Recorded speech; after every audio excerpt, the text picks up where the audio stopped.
Share your screen. Yep, that should be ready.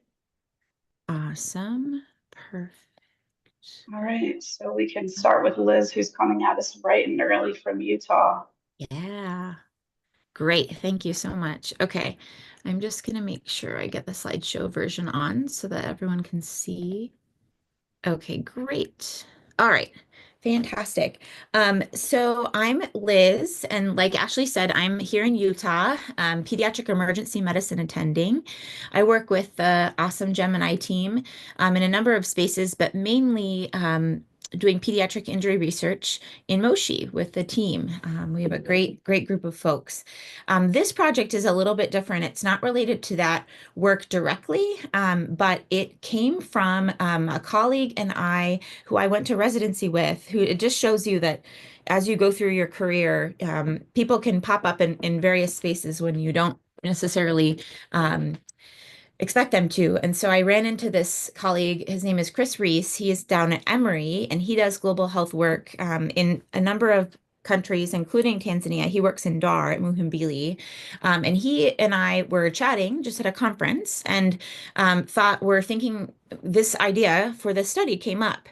And he and I have done a little bit of work on authorship ethics in various other fields or different ways. And previous work that we've done has shown that there's a lot of authorship, there's a lot of issues with ethical authorship in the field of global health. There's a lot of, unfortunately, authors from America, from Europe, from other kind of places that will go into countries, traditionally like high income countries, going into low income countries or low middle income countries and doing a project, and then there's no authors from that country, that low and middle income country on the paper. And obviously I don't need to explain to the group that why that's not a great thing. But that's kind of the background for this project. We wanted to look at authorship, gender composition, and leading global child health journals. So this particular poster will be presented in 2 weeks in Hawaii at the Pediatric Academic Society's meeting. And it's kind of just to give you all an idea of what the session will be. It's just like a big open, like huge conference center with posters hanging everywhere, and people will just be walking by and kind of passing by. So my plan for presenting this, there's no like official like 10-minute like presentation. I'll just be standing there, and then if people walk by, I can give them a little spiel. So maybe what I'll do is I'll keep it kind of short because obviously it's not going to be like a hugely it's not going to be a long presentation for anyone, but I'll give you kind of a gist, maybe like 5-minute gist or so. And then if anyone has any feedback on the poster, I would really appreciate it. We're sending it for printing tomorrow, so this is like perfect timing for feedback. Okay, so I'll just get started. So, as I mentioned, there's a lack of gender parity. So new topic. So there's overall a lack of gender parity in leadership positions in global health. Females make up a huge part, 70% of the global health workforce in pediatrics, specifically in global child health. But unfortunately, when you look at the global health leadership positions, they hold just a quarter of them. So we hypothesized that this disparity would also exist in authorship in global child health publications. And so we wanted to identify these disparities so that way, going forward, we can argue for more equitable authorship practices. So our objective was to determine author gender composition in global child health publications conducted in low and middle income countries and determine if more prestigious authorship positions, such as first and last, were more often occupied by males. Study design wise, we looked at 5 leading global health journals from a 10-year period from January of 2014 to December of 2023. And those journals you can see here, they were kind of basically just ones that we chose. And after we performed a search in PubMed, we decided that these were kind of the leading global child health journals based on that. So our primary outcome was the proportion of authors whose names were male or female as assigned using the author first name and the software genderize. So we realized that there is some bias in this approach, especially, basically you take the author first name, you put it into this software, and it gives you what the majority or what they think the gender would be. And obviously, there's gonna be some bias for folks that do not identify with a particular gender, and so that's a big limitation of this study. But it's kind of what people in this field have done in the past. We performed our statistics in SAS. And in terms of the results, there were 1897 publications included. 75 of these reported original research. There were a total of just over 10,000 authors. Less than half of them had female names. First female authors were not less common than first male authors, but when you looked at the senior authors, we did see a disparity. There were only 43% female, which was less than the male senior authors, and that was statistically significant. When you looked at authorship, before I go to affiliation, I want to take your attention to this figure one.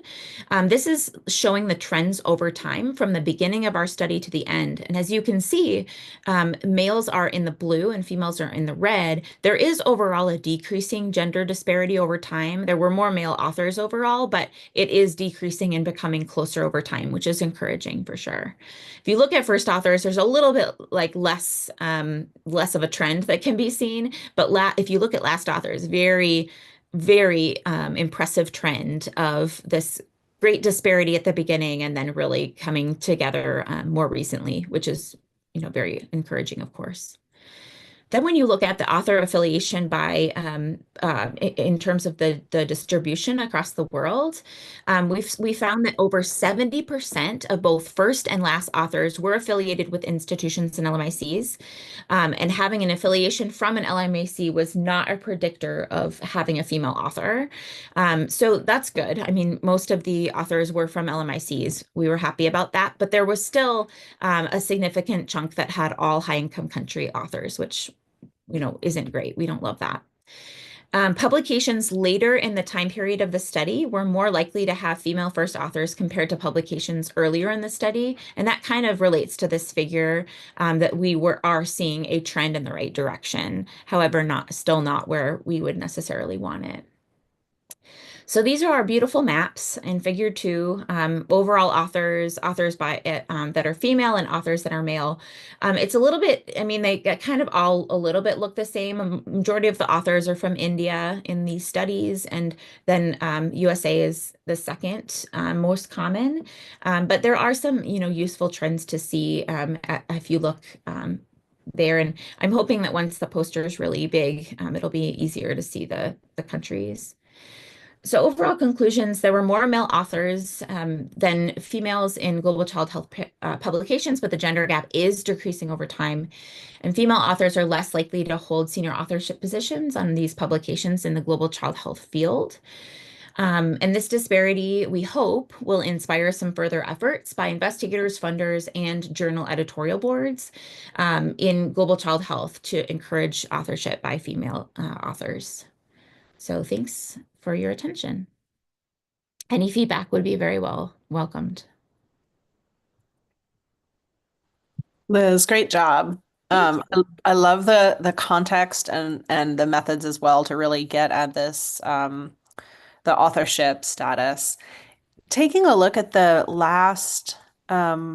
trend at the very bottom, it appears that is also decreasing rapidly, almost to the point of where it's almost 50%. So Yeah. I would kind of add to the conclusion the fact that that is improving, Hmm.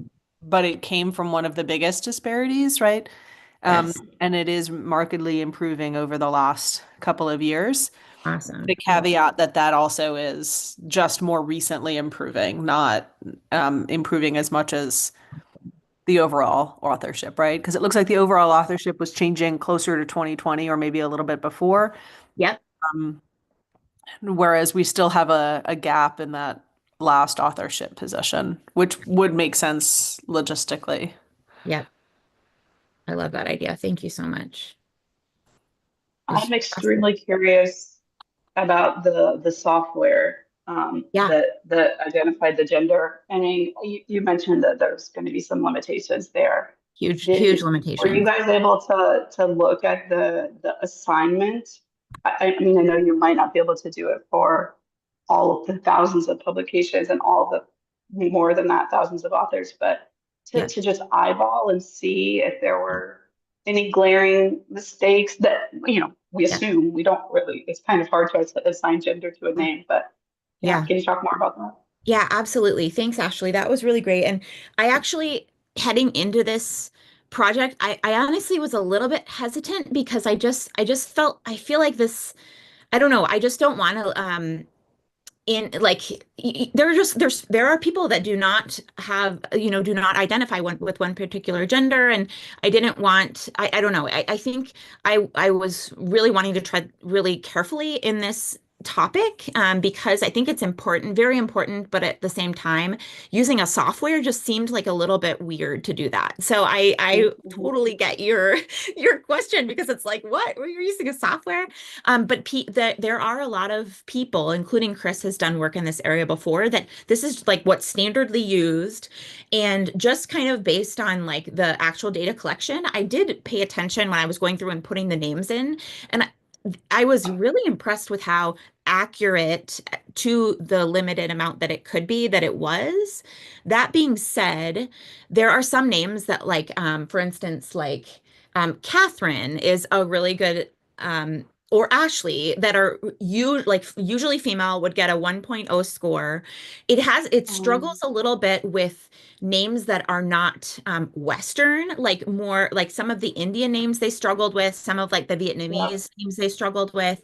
Also, interestingly enough, my daughter Rowan, that's a very gender neutral name that just assigns her as male. So it is going to make some Mhm. mistakes. Like, and I know that it is, even just based on like putting my family's names in because I was curious, but it does a decent job. And I think as long as like we're really upfront about those limitations, and almost wonder if I should put a limitations box on this poster and just like mention I that. think that's definitely a thing. I mean, I think of those gender neutral names, like you said, like Rowan.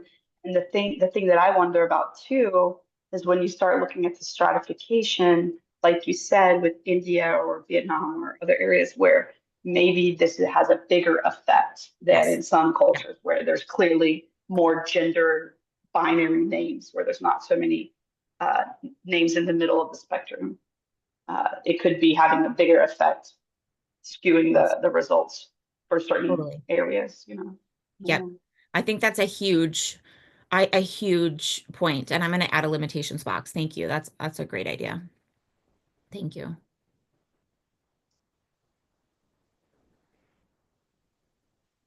And I would love to see this kind of work applied more broadly because I have to wonder what is particular to pediatric global Mhm. health and Yeah, what's because I would expect there to be an even larger, I mean, just purely speculating that there would be an even larger disparity in global health more broadly than in pediatric areas, but that's just kind of my absolutely. gut feeling. Yeah. Yes. Um, Chris and his team have done a ton of work in this area, and I think they've done that project in global health more broadly, and then Awesome. this kind of came from that. But I'm going to confirm that because you're right. I think it would be really important to do in various fields for sure.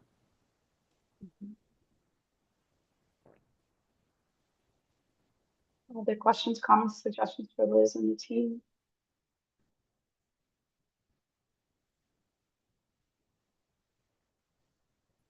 Just one thing, I would certainly expect you to get some questions about the choosing of the journals, which you mentioned briefly, Yep. but I would Yes. expect some speculation on that from viewers, and Yes. also just more questions on the inclusion or exclusion criteria of the Yes. publications. I know you can't fit everything on a poster, but I would definitely expect questions about that and about the analysis too. Awesome. Yeah, you're right. I don't really put anything. I'm trying to be better. I have a tendency to just put a lot of words on posters and I'm trying to cut that down, but at the same time, there are some things that, like you said, are like needed. So I need to like No, find that no, I'm balance of not like, even saying you should put it on the poster. I oh, mean, okay, because okay, I agree there is a balance, but I would yeah, just expect to hear those questions and have the questions. ready-made Totally. answer, because I would Yep, totally yep. expect it. I love that. Okay, I'll just make sure I know them very well so that I can pull it out when people ask about it. Cool. Awesome. And then one question that I have for the team. So these maps, I don't know if you can see that. I'm gonna just make it bigger. These maps are kind of all the same, but at the same time, I kind of want to include them all. I mean, on the poster, of course, I think I'll include them all, but in the paper itself, I'm like, I don't know, like they all kind of show the same thing. I'm thinking like if I made the scale or the range like the same on all of them, that might be more impactful, but at the same time, I feel like then some of the maps might just all be really, really light because, for instance, like the female first authors, there's only 150. And so if I make the scale 1898, then the map is going to look really strange. So I don't know if anyone has any experience with that or any thoughts on that. Um, So I like the different scales, and part of that is because, as you said, like the best part of these maps are the difference in depth of these numbers, and so you need to be able to have the full scale per map. okay. I think you're doing the right thing by having different colors. Okay. That helps us know that it's something different. But I would also consider maybe there's a different color for the overall authors from the other ones, and so the number in the N correlates with a different scale too, right? Like So that. that you know that like the 1154 is on a different scale than the 227 for the authors. Yep. Right. Yep. Okay. I like that. That's probably how I would do it. Okay. So maybe have 9 different colors. So I would probably have the 330, 377 and the 349 be on the same scale, the 150, Okay. 153 on the same scale, the Okay. 227 and the You want to 214 say on the same scale, got and it. the ones on the top and different. So it should be Perfect. 1, 2, 3, 4, 5, 6 different Different colors. colors. Okay. I love that idea. That's great. And then I would put the top number on the scale in bold so that it identifies, it stands out a little bit more. Awesome. Okay. Thank you. That's awesome And feedback. just a For really tiny the little picky point is the Yeah. ends are look like they're used inconsistently in the caption, like not the caption, but the scale. Some of them have the Oh, N in parentheses and some of them don't. yeah. Thank you. I didn't even notice that. That was so Mm, helpful. Thank you guys. Awesome. minuscule. So since the overall authors, sorry, the two columns, the female and male are complementary.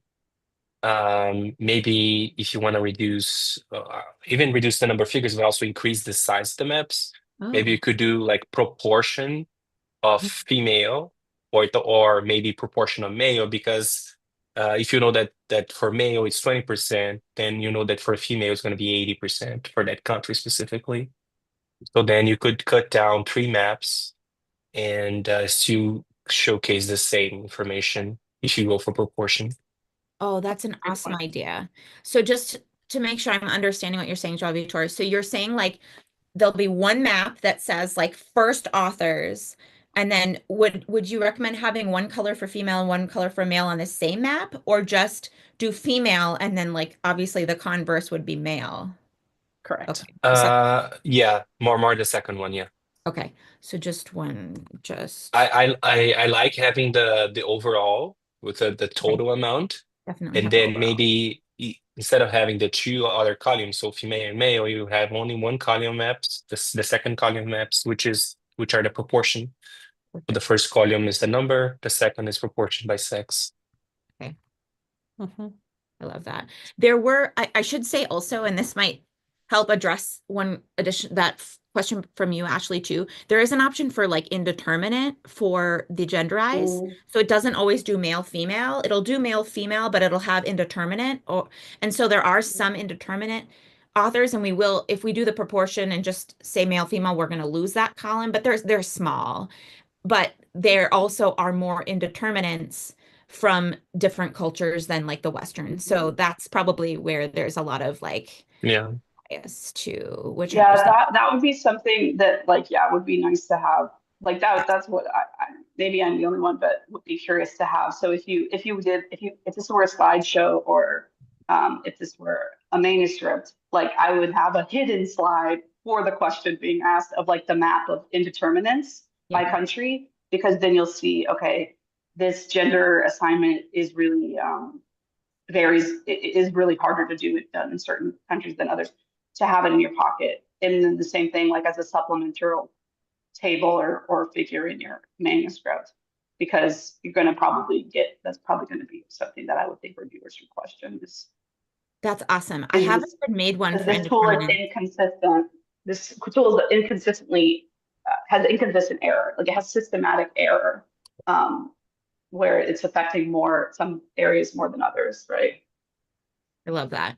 That's fantastic. Thanks, Ashley. That's amazing. I love that idea. I'm going to do that for sure. To see if there's more. I'm sure we're gonna have like the map is gonna be dark in Asia because that's just where they struggle with names, and then it's gonna be like blank in the US, I'm sure.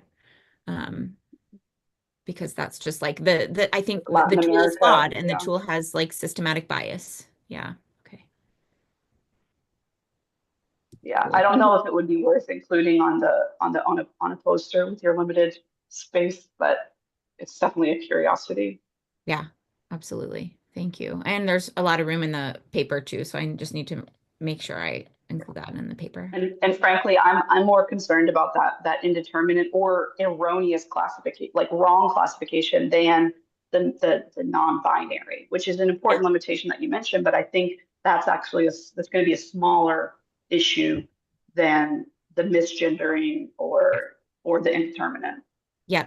I think that's going to Yeah. be a bigger problem. We thought about like trying to really get at the real like reaching out or like like looking at the website of their whatever, but it just wasn't like that wasn't doable. And so Feasible. Genrise is like the best we have, but I think being really intentional about like talking about and understanding the limitations and things is really important. Thank you. I would expect, I don't want to go on forever about this. I would expect there could be other AI tools that are specific to the individual, where you could still do it in mass, where you put the full names of the people and the AI would do a large language model search, and it would say, we know Blandina Mbaga is a female because we keep finding references to her as she on the internet, like where it would scrape the web. Or we know, or we have a good guess that this person is female because, or male, because we keep finding references to this particular individual Yeah. online, instead of the name Hmm. in a generic sense. That's a really cool idea. I love that idea. I'm gonna look into that. That would be awesome if I could find something like that. Just to almost validate the genderized thing Totally. and see how accurate it is. Absolutely. And to work on the indeterminate bunch, right? Yep. Yeah. And see if we could cut that down. That would be awesome.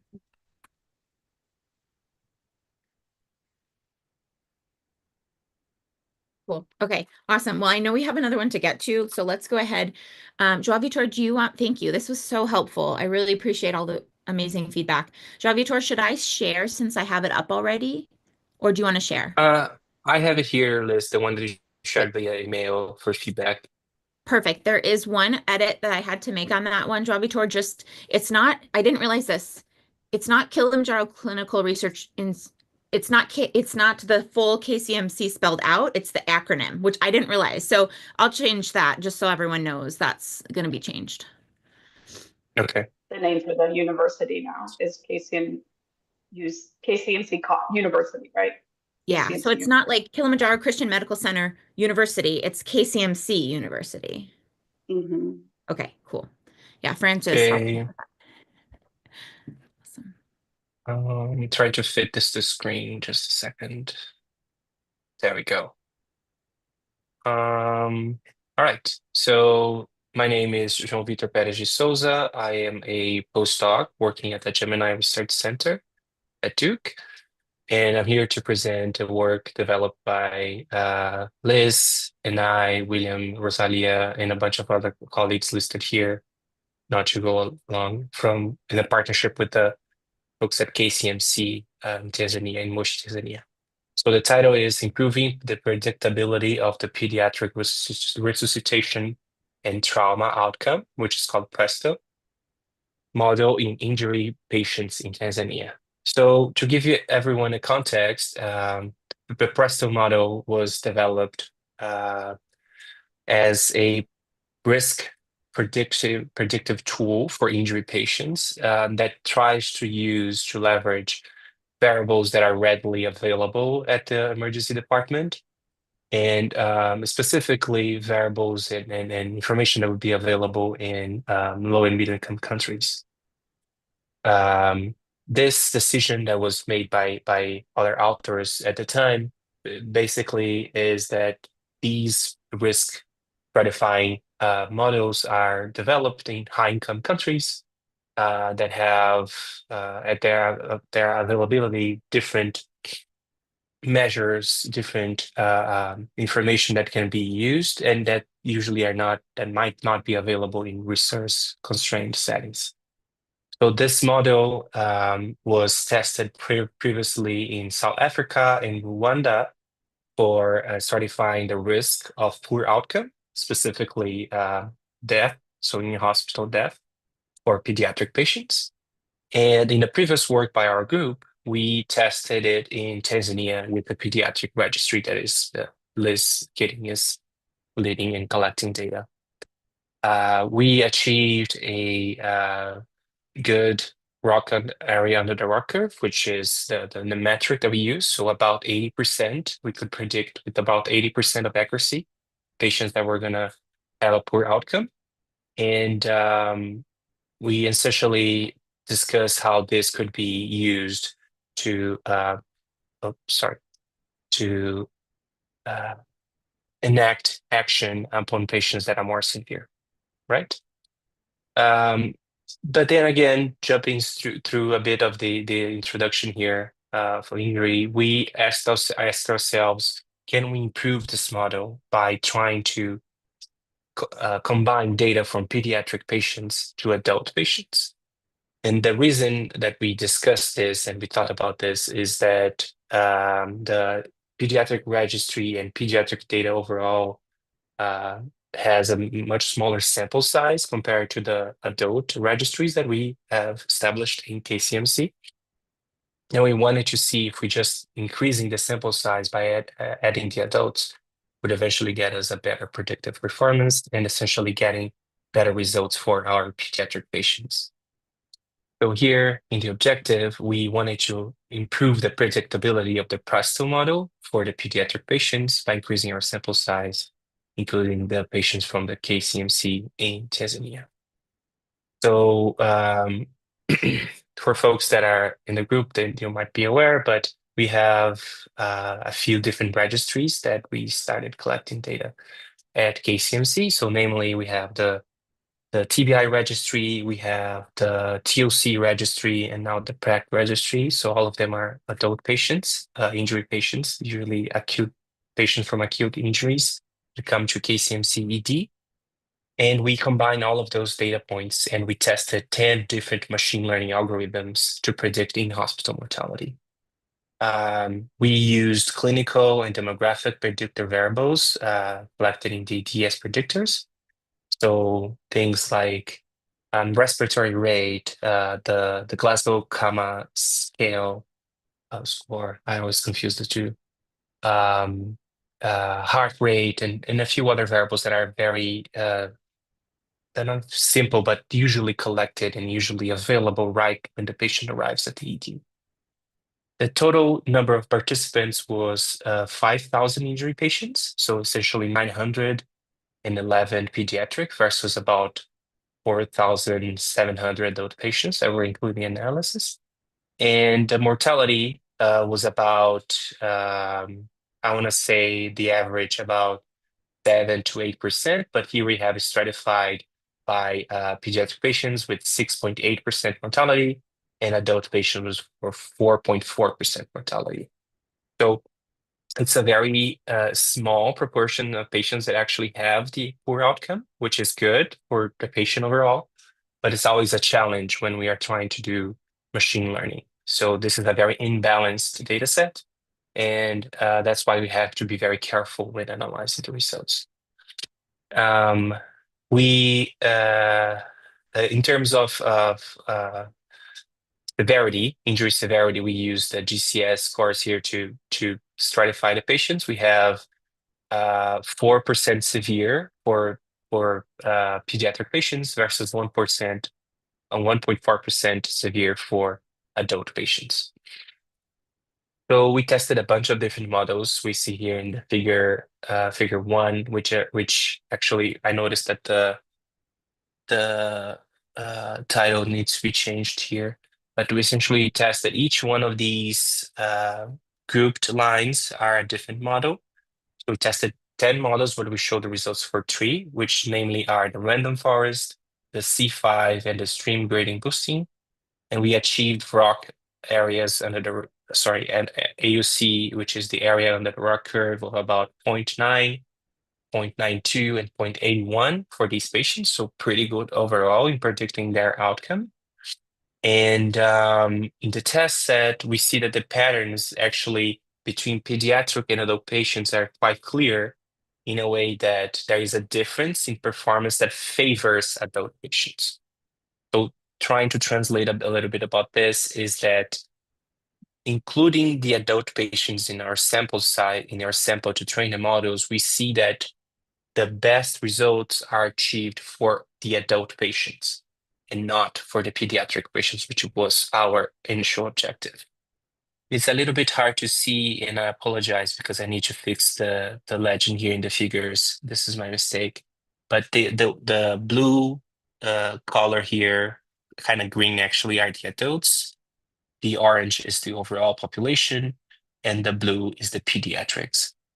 So if you look specifically for this bucket, which shows only the area under the rock curve, which is our metric of choice, we can see that the blue line, the blue bars are always below the other two, showing that overall pediatric patients, the predictive performance for pediatric patients is not as good for the overall population compared to the overall population or to the adult population.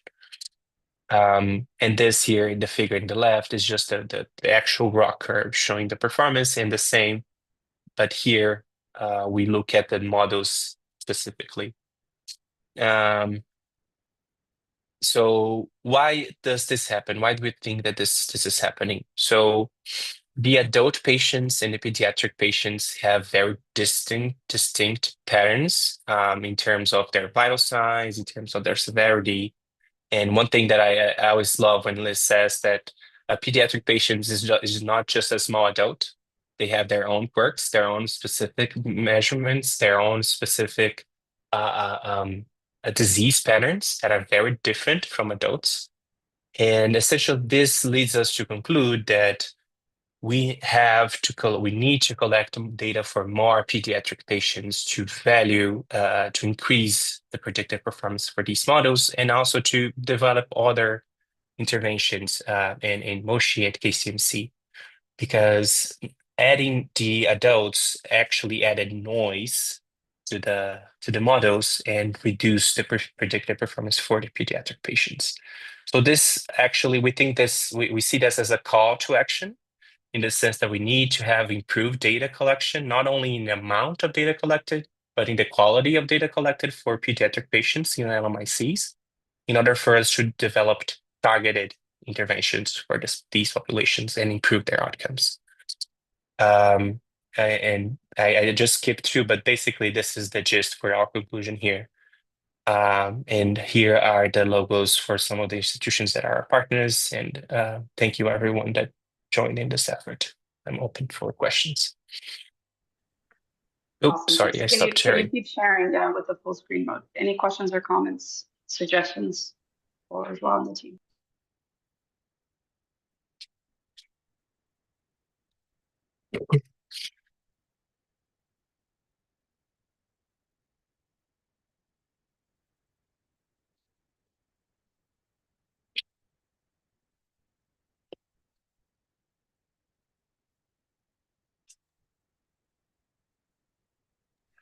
I have a suggestion that applies to posters in general. Yeah, Catherine noted about the logo. We're going to get that fixed.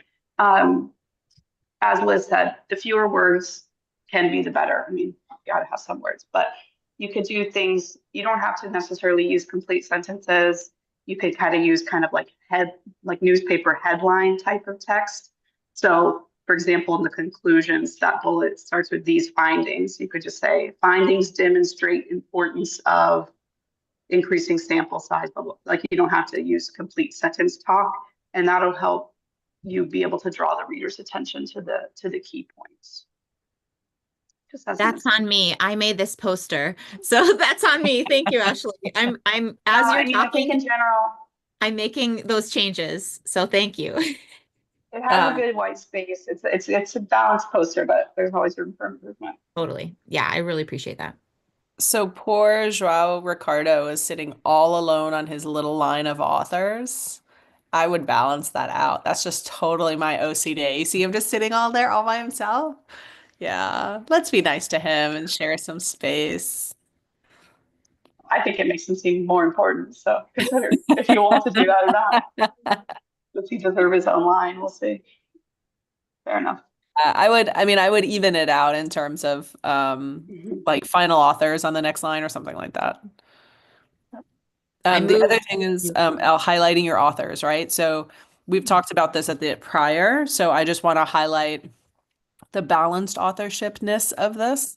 And similarly, like what we tried to do, which is a combination of high income and low income partners in first and last settings. So remember to use co-authorship and first author and last author that represents the actions of the abstract or the project that you're doing. So great job with that as always.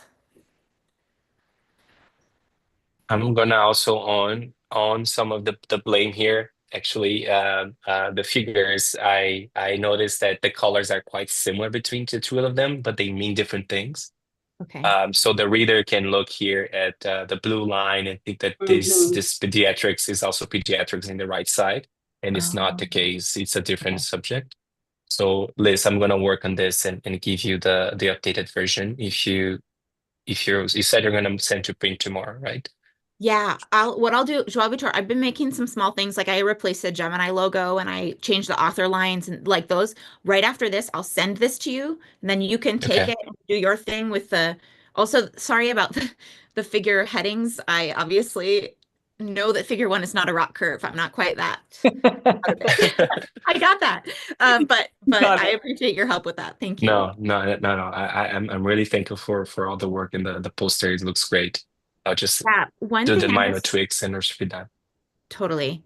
One thing I wanted to just chime in really quick is, first of all, thanks so much to Joao Vitor for his amazing work on this. Has been so helpful, and I really appreciate his guiding me through because the machine learning stuff is not my specialty at all. But also, I just wanted to highlight that this is a really cool project that kind of started as just like this random idea that Catherine and I had when she was in town in Moshi a couple years ago, and she pulled in Joao Ricardo and Joao Vitor, and it just like was kind of a random idea that we had. And then now based on this project and the last one, we're going to be submitting an R21 in June. And so it's just a great example of something that maybe started as like kind of a little tiny idea that we had. And then we found some cool stuff and we said, oh, we can look at this in more, in a bigger way. And I'm imagining we'll probably present the R21 to the team in the next few months, but more to come on that. I think it's like an exciting project that I'm really excited about. I have a question. Please. And this is just a strange thing because you pointed out the author. And so I was looking underneath for the academic area. And I noticed that UNC is Durham. I don't know if is that UNC Chapel Hill or is that another Good catch. UNC? Good catch. It's very likely supposed to be Chapel Hill. Who's the Holly. Pollyanna. Yeah, that's Chapel Hill. Yep. Yeah, Thank Chapel Hill. you. Thank you. That's very helpful. I'm sure. Some Carolina fans would be very disappointed to see that. So good catch, Tina. Very much.